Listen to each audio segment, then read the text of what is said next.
my class will know that my favourite book is the Giraffe, Pelly and Me by Roald Dahl, so I'm going to read that one to you today.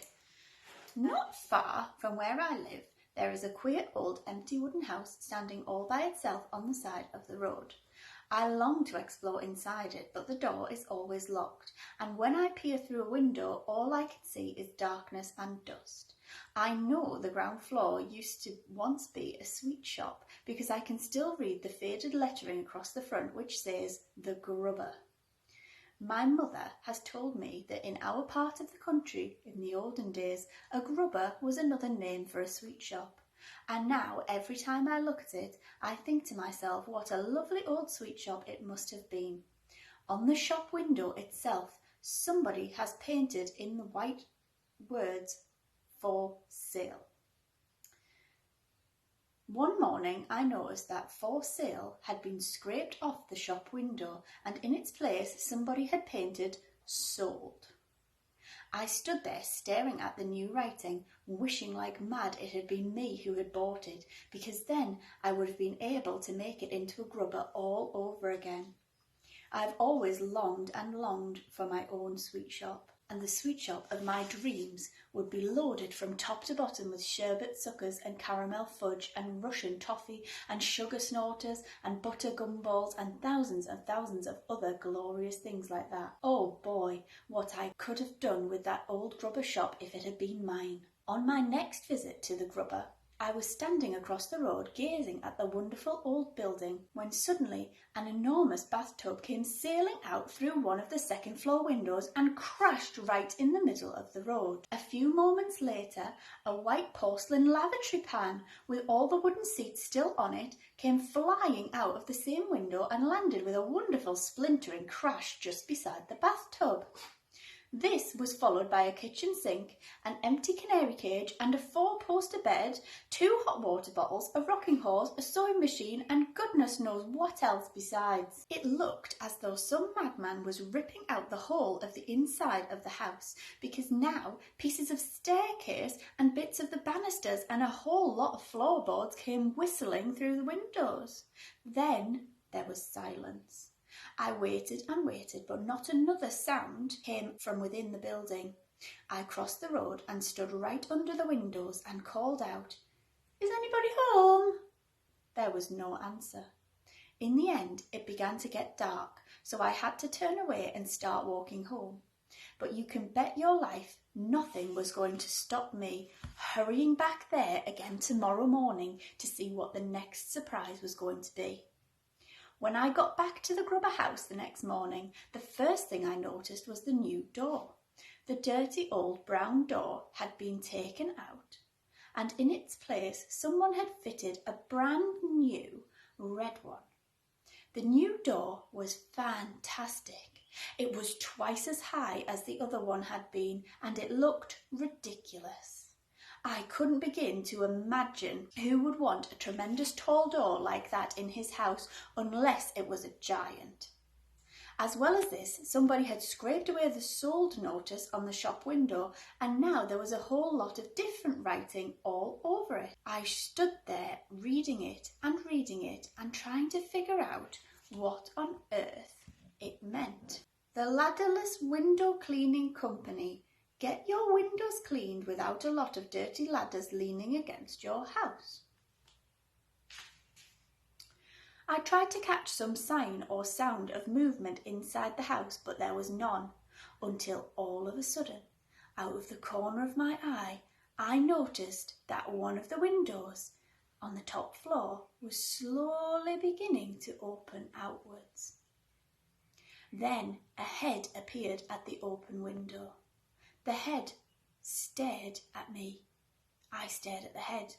The head stared back at me with big, round, dark eyes. Suddenly, a second window was flung wide open, and of all the crazy things, a giant white bird hopped out and perched on the windowsill. I knew what this one was because of its amazing beak, which was shaped like a huge orange-coloured basin. The pelican looked down at me and sang out, Oh, how I wish for a big fat fish, I'm as hungry as ever could be. A dish of a fish is my only wish, how far are we from the sea?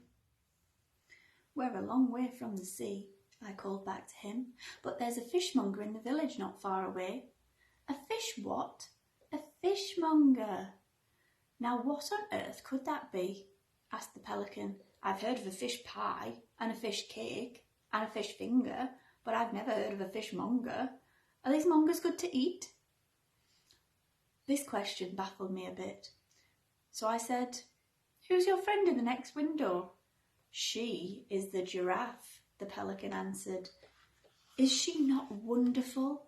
Her legs are on the ground floor and her head is looking out the top window.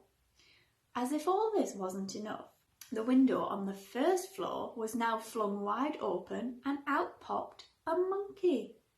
The monkey stood on the windowsill and did a jiggly little dance.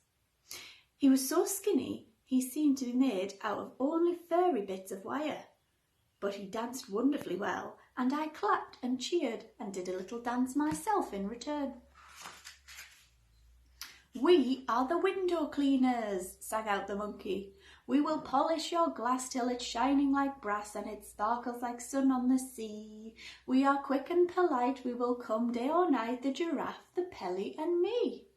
We're a fabulous crew, we know just what to do and we never stop work to drink tea. All your windows will glow when we give them a go, the giraffe, the Pelly and me. We use water and soap plus some kindness and hope, but we never use ladders, not we. Who needs ladders at all when you're 30 feet tall? Not giraffe, not Pelly, not me. I stood there enthralled.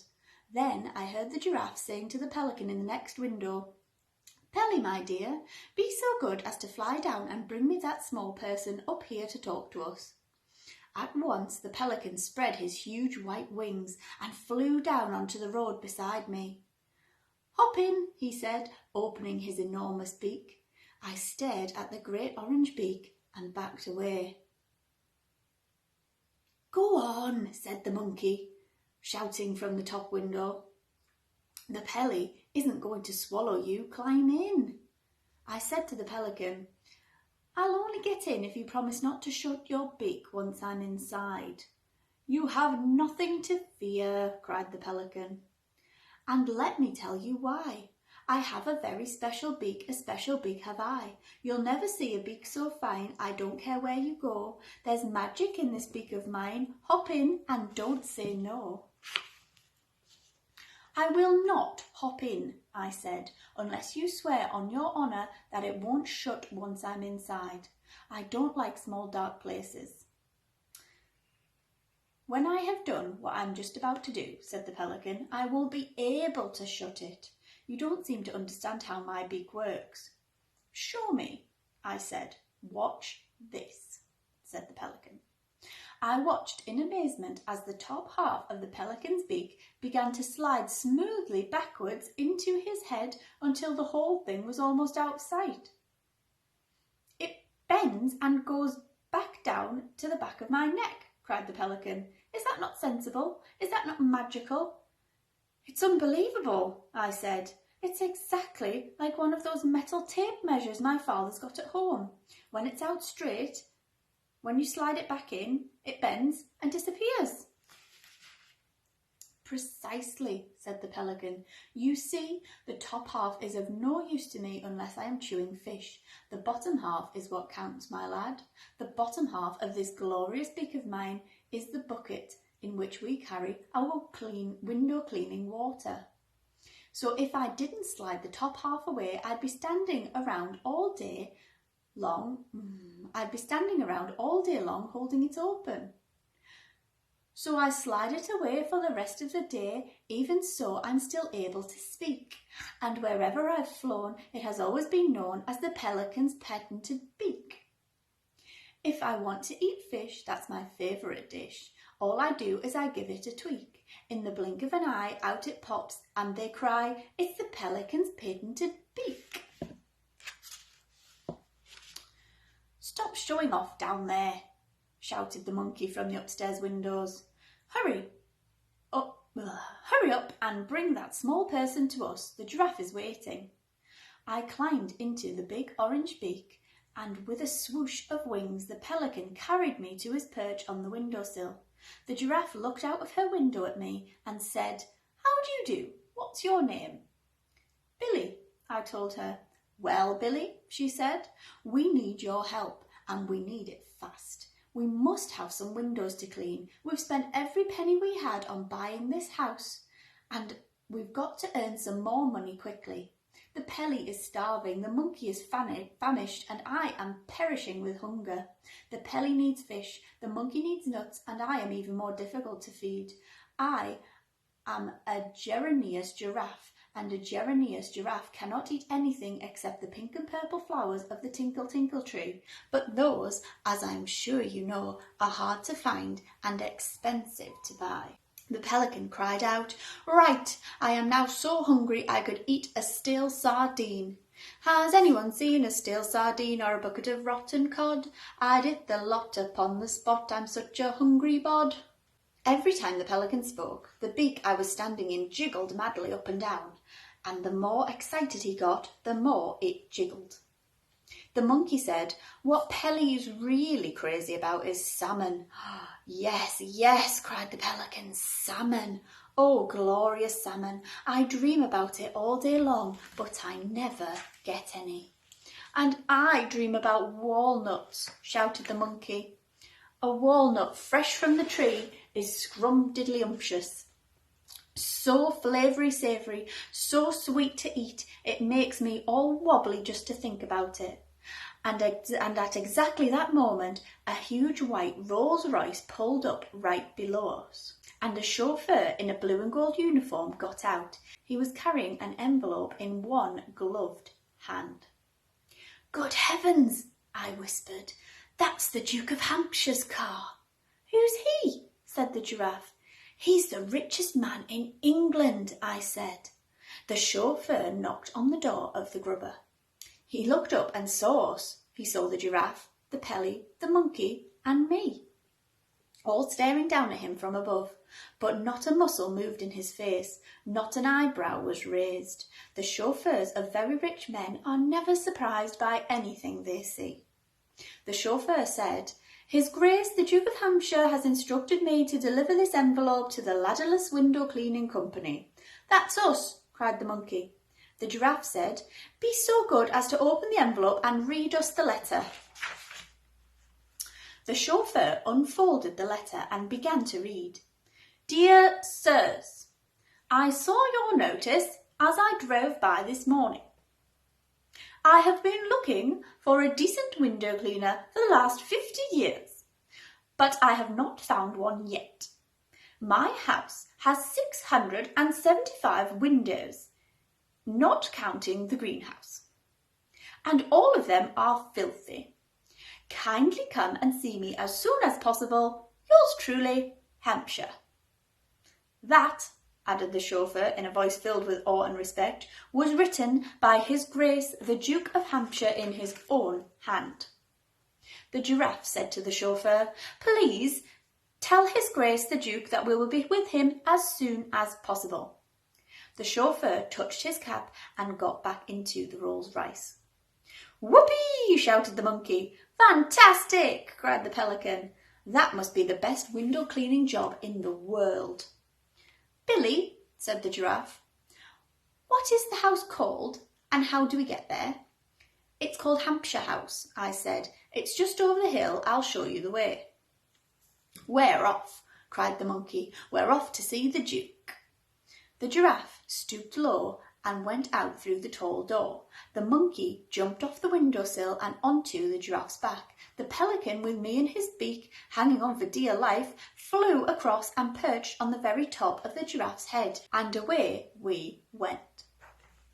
It wasn't long before we came to the gates of Hampshire House, and the giraffe moved slowly up the great wide driveway. We all began to feel just a little bit nervous. "What's he like, this Duke?" the giraffe asked me. "I don't know," I said, "but he's very famous and rich. People say he has 25 gardeners just to look after his flower beds." Soon the huge house itself came into view, and what a house it was! It was like a palace. It was bigger than a palace. Just look at those windows, cried the monkey. They'll keep us going forever. Then suddenly we heard a man's voice, a short distance away to the right. I want those big black ones at the top of the tree, the man was shouting. Get me those great big black ones. We peered around the bushes and saw an oldish man with an immense white moustache standing under a tall cherry tree and pointing his walking stick in the air. There was a ladder against the tree, and another man, who was probably a gardener, was up the ladder. Get me those great big black juicy ones right at the very top, the old man was shouting. I can't reach them, your grace, the gardener called back. The ladder isn't long enough. Damnation, shouted the Duke. I was so looking forward to those big ones. Here we go, the pelican whispered to me, and with a swish and a swoop he carried me up to the very top of the cherry tree, and there he perched. Pick them, Billy, he whispered. Pick them quickly and put them in my beak. The gardener got such a shock that he fell off the ladder. Down below us, the Duke was shouting, My gun! Get my gun! Some damnable monster of a bird is stealing my best cherries! Be off with you, sir! Go away! Those are my cherries, not yours! I'll have you shot for this, sir! Where is my gun? Hurry, Billy! Whispered the pelican. Hurry, hurry, hurry! My gun! The Duke was shouting to the gardener. Get my gun, you idiot! I'll have the thieving bird for breakfast. You see if I don't. I've picked them all, I whispered to the pelican. At once the Pelly flew down and landed right beside the furious figure of the Duke of Hampshire, who was prancing about and waving his stick in the air. Your cherries, your grace, I said, and leaned over the edge of the pelican's beak and offered a handful to the Duke. The Duke was staggered. He reeled back and his eyes popped nearly out of their sockets. Great Scott, he gasped. Good Lord, what's this? Who are you? And now the giraffe, with the monkey dancing about on her back, emerged suddenly from the bushes. The Duke stared at them. He looked as though he was about to have a fit. Who are these creatures? He bellowed. Has the whole world gone completely dotty? We're the window cleaners, sang out the monkey. We will polish your glass till it's shining like brass and it sparkles like sun on the sea. We will work for your grace till we're blue in the face, the giraffe, the Pelly and me. You asked us to come and see you, the giraffe said. The truth was at last beginning to dawn on the Duke. He put a cherry into his mouth and chewed it slowly. Then he spat out the stone. I like the way you picked those cherries for me, he said. Could you also pick my apples in the autumn? We could, of course we could, we all shouted. And who are you? Said the Duke, pointing his stick at me. He's our business manager, the giraffe said. His name is Billy. We go nowhere without him. Very well, the Duke muttered. Come along with me and let's see if you're any good at cleaning windows. I climbed out the pelican's beak and the kindly old Duke took me by the hand as we walked towards the house. When we got there, the Duke said, What happens next?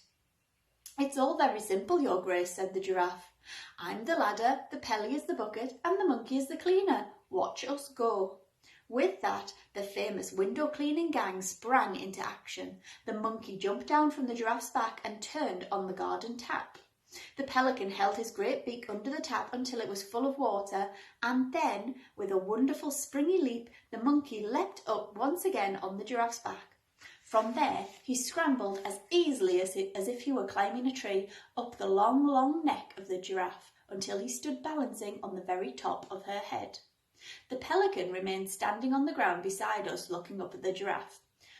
We'll do the top floor first, the giraffe shouted down. Bring the water up, please. The Duke called out, Don't worry about the top 2 floors, you can't reach them anyway. Who says we can't reach them? The giraffe called back. I do, said the Duke firmly, and I'm not having any of you risking your silly necks around here. If you wish to be friends with a giraffe, never say anything bad about its neck. Its neck is its proudest possession. What's wrong with my neck? Snapped the giraffe. "Don't argue with me, you foolish creature," cried the Duke. "If you can't reach it, you can't reach it, and that's the end of it. Now get on with your work." "Your Grace," the Giraffe said, giving the Duke a small superior smile, "there are no windows in the world I cannot reach with this magical neck of mine." The monkey, who was dancing about most dangerously on the top of the Giraffe's head, cried out, "Show him, Giraffe, go on, show him what you can do with your magical neck." The next moment the Giraffe's neck, which heaven knows was long enough already, began to grow longer and longer and longer, and higher and higher and higher, until at last the Giraffe's head, with the monkey on top of it, was level with the windows of the top floor. The Giraffe looked down from her great height and said to the Duke, "How's that?" The Duke was speechless. So was I. It was the most magical thing I had ever seen, more magical than the pelican's patented beak. Up above us, the Giraffe was beginning to sing a little song, but she sang it so softly I could hardly catch the words. I think it was something like this. "My neck can stretch terribly high, much higher than the eagles can fly. If I ventured to show just how high it would go, you'd lose sight of my head in the sky." The pelican, with his huge beak full of water, flew up and perched on the top floor windowsill near the monkey. And now the great window cleaning business really began. The speed with which the team worked was astonishing. As soon as one window was done, the Giraffe moved the monkey over to the next one, and the pelican followed. When all the fourth floor windows on that side of the house were finished, the Giraffe simply drew in her magical neck until the monkey was level with the third floor windows, and off they went again. "Amazing!" cried the Duke. "Astonishing, remarkable, incredible! I haven't seen any of my windows for 40 years. Now I shall be able to sit indoors and enjoy the view." Suddenly I saw all three of the window cleaners stop dead in their tracks. They seemed to freeze against the wall of the house. None of them moved. "What's happened to them?" the Duke asked me. "What's gone wrong?" "I don't know," I answered. Then the Giraffe, with the monkey on her head, tiptoed very gingerly away from the house and came towards us. The pelican flew with them. The Giraffe came up very close to the Duke and whispered, "Your Grace, there's a man in one of the bedrooms on the third floor. He's opening all the drawers and taking things out. He's got a pistol." The Duke jumped about a foot in the air. "Which room?" he snapped. "Show me at once." "It's the one on the third floor where the window is wide open," the Giraffe whispered. "By gad!" cried the Duke. "That's the Duchess's bedroom. He's after her jewels. Call the police, summon the army, bring up the cannon, charge with the light brigade." But even as he spoke, the pelican was flying up into the air. As he flew, he turned himself upside down and tipped the window cleaning water out of his beak. Then I saw the top half of that marvellous patented beak sliding out of his head, ready for action. "What's that crazy bird up to?" cried the Duke. "Wait and see," shouted the monkey. "Hold your breath, old man, hold your nose, hold your horses, and watch the Pelly go." Like a bullet, the pelican flew in through the open window, and 5 seconds later he came out again, his great orange beak firmly closed. He landed on the lawn beside the Duke. A tremendous banging noise was coming from the inside of the pelican's beak. It sounded as though someone was using a sledgehammer against it from the inside. "He's got him!" cried the monkey. "Pelly's got the burglar in his beak." "Well done, sir!" shouted the Duke, hopping about with excitement. Suddenly he pulled the handle of his walking stick upwards, and out of the hollow inside the stick himself he drew a long, thin, sharp, shining sword. "I'll run him through," he shouted, flourishing the sword like a fencer. "Open up, pelican, let me get at him. I'll run the bounder through before he knows what's happened to him. I'll spike him like a pat of butter. I'll feed his gizzards to my foxhounds."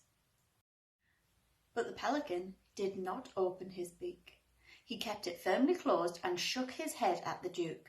The Giraffe shouted, "The burglar is armed with a pistol, Your Grace. If Pelly lets him out now, he'll shoot us all." "He could be armed with a machine gun for all I care," bellowed the Duke, his massive moustache bristling like brushwood. I'll handle the blighter. Open up, sir, open up.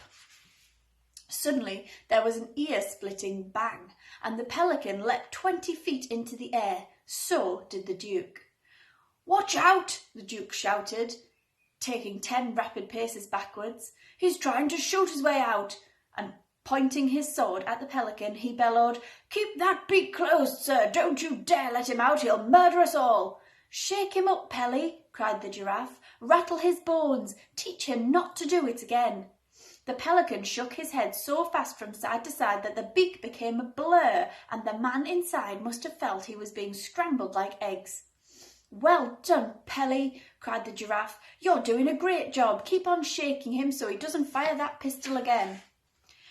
At this point, a lady with an enormous chest and flaming orange hair came flying out of the house, screaming, "My jewels, my jewels! Somebody's stolen my jewels, my diamond tiara, my diamond necklace, my diamond bracelets, my diamond earrings, my diamond rings. They have the lot. My rooms have been ransacked." And then this massive female, who 55 years ago had been a world-famous opera singer, suddenly burst into song. "My diamonds are over the ocean, my diamonds are over the sea, my diamonds were pinched from my bedroom, oh, bring back my diamonds to me." We were so bowled over by the power of the lady's lungs that all of us, excepting the pelican who had to keep his beak closed, joined in the chorus. "Bring back, oh, bring back my diamonds to me, to me. Bring back, oh, bring back my diamonds to me." "Calm yourself, Henrietta," the Duke said. He pointed to the pelican and said, "This clever bird, this brilliant burglar-catching creature has saved the day. The bounder's in his beak." The Duchess stared at the pelican stared back at the Duchess and gave her a wink. "If he's in there," cried the Duchess, "why don't you let him out? Then you can run him through with that famous sword of yours. I want my diamonds. Open your beak, bird." "No, no," shouted the Duke. "He's got a pistol. He'll murder us all." Someone must have called the police, because suddenly no less than 4 squad cars came racing towards us with their sirens screaming. Within seconds, we were surrounded by 6 policemen, and the Duke was shouting to them, "The villain you are after is inside the beak of that bird. Stand by to collar him." And to the pelican he said, "Get ready to open up. Are you ready? Steady, go! Open her up." The pelican opened his gigantic beak, and immediately the policeman pounced upon the burglar, who was crouching inside. They snatched his pistol away from him and dragged him out and put handcuffs on his wrist. "Great Scott!" shouted the chief of police. "It's the Cobra himself!" "The who? The what?" everyone asked. "Who's the Cobra?" "The Cobra is the cleverest and most dangerous cat burglar in the world," said the chief of police. "He must have climbed up the drain pipe. The Cobra can climb up anything." "My diamonds!" screamed the Duchess. "I want my diamonds! Where are my diamonds?" "Here they are," cried the chief of police, fishing great handfuls of jewellery from the burglar's pockets. The Duchess was so overcome with relief that she fell to the ground in a faint. When the police had taken away the fearsome burglar known as the Cobra, and the fainting Duchess had been carried into the house by her servants, the old Duke stood on the lawn with the Giraffe, the Pelly, the monkey, and me. "Look," cried the monkey, "that rotten burglar's bullet has made a hole in poor Pelly's beak." "That's done it," said the pelican. "Now it won't be any use for holding water when we clean the windows." "Don't you worry about that, my dear Pelly," said the Duke, patting him on the beak. "My chauffeur will soon put a patch over it the same way he mends tyres on the Rolls-Royce. Right now, we have far more important things to talk about than a little hole in a beak." We stood there waiting to see what the Duke was going to say next. "Now listen to me, all of you," he said.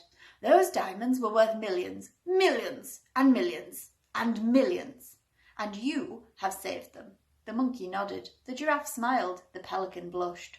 "No reward is too great for you," the Duke went on. "I am therefore going to make you an offer which I hope will give you pleasure. I hereby invite the Giraffe and the pelican and the monkey to live on my estate for the rest of their lives. I shall give you my best and largest hay barn as your private house. Central heating, showers, a kitchen, and anything else you desire for your comfort will be installed. In return, you can keep my windows clean and pick my cherries and my apples, and if the pelican is willing, perhaps he will also give me a ride in his beak now and then." "A pleasure, your grace," cried the pelican. "Would you like a ride now?" "Later, later. I'll have one after tea." At this point, the giraffe gave a nervous little cough and looked up at the sky. "Is there a problem?" asked the Duke.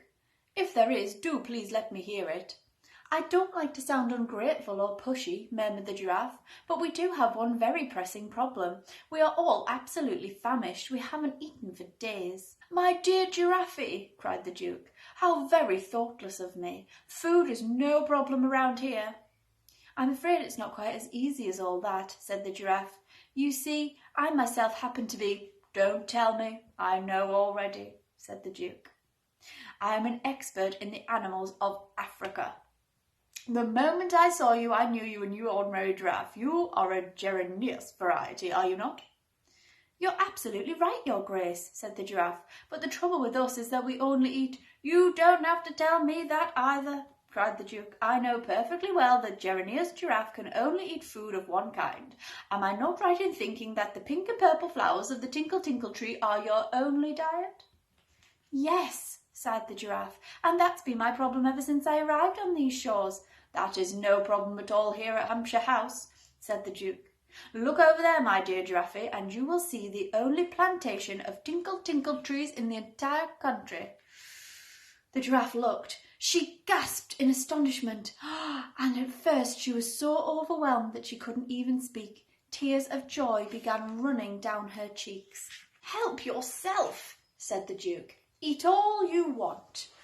"Oh, my sainted souls," gasped the giraffe. "Oh, my naked neck. I cannot believe what I'm seeing."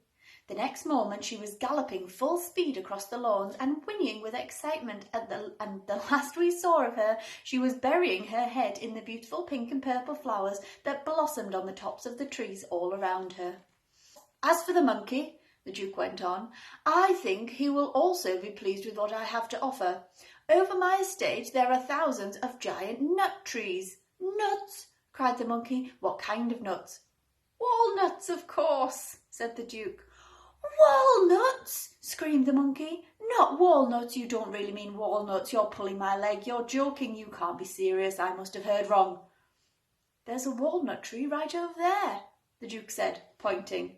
The monkey took off like an arrow, and a few seconds later he was high up in the branches of a walnut tree, cracking the nuts and guzzling what was inside. "That leaves only the Pelly," said the Duke. "Yes," said the pelican nervously, "but I'm afraid that what I eat does not grow on trees. I only eat fish. Would it be too much trouble, I wonder, if I were to ask you for a reasonably fresh piece of haddock or cod every day?" "Haddock or cod?" shouted the Duke, spitting out the words as though they made a bad taste in his mouth. "Cast your eyes, dear Pelly, over there to the south." The pelican looked across the vast rolling estate, and in the distance he saw a great river. "That is the River Hamp," cried the Duke, "the finest salmon river in the whole of Europe." "Salmon?" screeched the pelican. "Not salmon? You don't really mean salmon?" "It's full of salmon," said the Duke, "and I own it. You can help yourself." Before he had finished speaking, the pelican was in the air. The Duke and I watched as he flew full speed towards the river. We saw him circle over the water, then he dived and disappeared. A few moments later he was in the air again, and he had a gigantic salmon in his beak. I stood alone with the Duke on the lawn beside the great house. "Well, Billy," he said, "I'm glad they're all happy, but what about you, my lad? I'm wondering if you happen to have just one extra little wish all for yourself. If you do, I'd love for you to tell me about it." There was a sudden tingling in my toes. It felt as though something tremendous might be going to happen to me at any moment. "Yes," I murmured nervously, "I do have one little wish." "And what might that be?" said the Duke. "There's an old wooden house near where I live," I said. "It's called the Grubber, and a long time ago it used to be a sweet shop. I've wished and wished and wished that one day somebody might come along and make it into a marvellous new sweet shop all over again." "Somebody?" cried the Duke. "What do you mean, somebody? You and I will do that. We'll do it together. We'll make it into the most wonderful sweet shop in the world, and you, my boy, will own it." Whenever the old Duke got excited, his enormous moustache started to bristle and jump about. Right now, they were jumping up and down so much it looked as though he had a squirrel on his face. "By gad, sir," he cried, waving his stick, "I shall buy the place today. Then we'll get to work on it and have the whole thing ready in no time. You just wait and see what sort of a sweet shop are we going to make out of this grubber place of yours." It was amazing how quickly things began to happen after that. There was no problem about buying the house because it was owned by the Giraffe, the Pelly and the Monkey, and they insisted upon giving it to the Duke for nothing. Then the builders and carpenters moved in and rebuilt the whole of the inside so that it once again had 3 floors. On all of these floors they put together rows and rows of tall shelves, and there were ladders to climb up to the highest shelves and baskets to carry what you bought. Then the sweets and chocks and toffees and fudges began pouring in to fill the shelves. They came by aeroplane from every corner of the world, the most wild and wondrous things you could ever imagine. There were gum twizzlers and fizzwinklers from China, froth blowers and spill slizzlers from Africa, tummy ticklers and gobwanglers from Fiji, lip lickers and plush nuggets from the land of the midnight sun. For 2 whole weeks, the flood of boxes and sacks continued to arrive. I could no longer keep track of all the countries they came from, but you can bet your life that as I unpacked each new batch, I sampled it carefully. I can remember especially the giant wangdoddles from Australia, every one with a huge ripe red strawberry hidden inside its crispy chocolate crust, and the electric fizz-gogglers that made every hair on your head stand straight up on end as soon as you popped one into your mouth.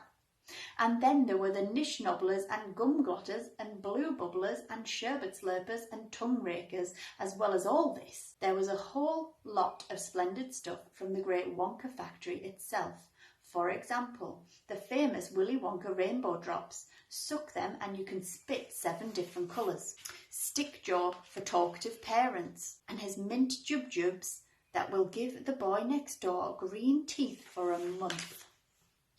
And on the grand opening day, I decided to allow all of my customers to help themselves for free, and the place was so crowded with children you could hardly move. The television cameras and the newspaper reporters were all there, and the old Duke himself stood outside in the road with my friends, the Giraffe, the Pelly and the Monkey, watching the marvellous scene. I came out of the shop to join them for a few moments, and I brought each of them a bag of extra special sweets as a present.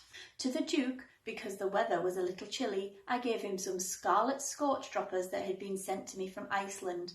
The label said that they were guaranteed to make the person who sucked them as warm as toast, even if he was standing naked at the North Pole in midwinter. The moment the Duke popped them into his mouth, thick smoke came gushing out of the old boy's nostrils in such quantities that I thought his moustache was going to go up in flames. "Terrific!" he cried, hopping about. "Tremendous stuff! I'll take a case of them home with me."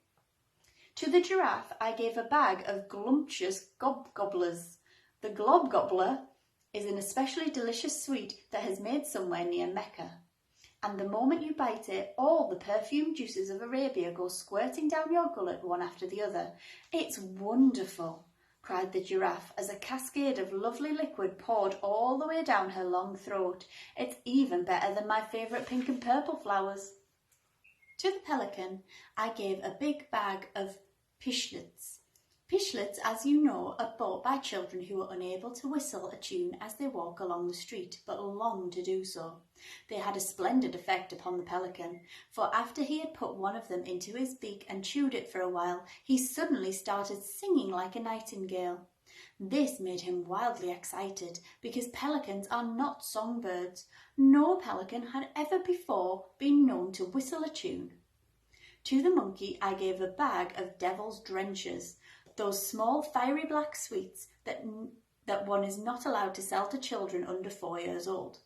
When you have sucked a devil's drencher for a minute or two, you can set your breath alight and blow a huge column of fire 20 feet into the air. The Duke put a match to the Monkey's breath and shouted, "Blow, Monkey, blow!" A sheet of orange flame shot up as high as the roof of the Grubber house. It was wonderful. "I've got to leave you now," I said. "I must go and look after my customers in the shop." "We must go too," said the giraffe. "We have 100 windows to clean before dark." I said goodbye to the Duke, and then, one by one, I said goodbye to my 3 best friends.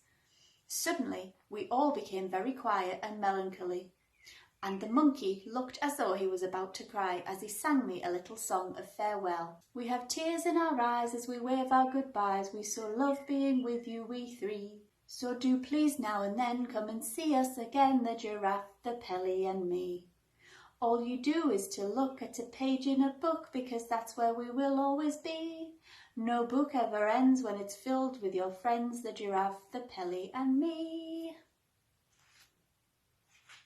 That's that. Hope you enjoyed it.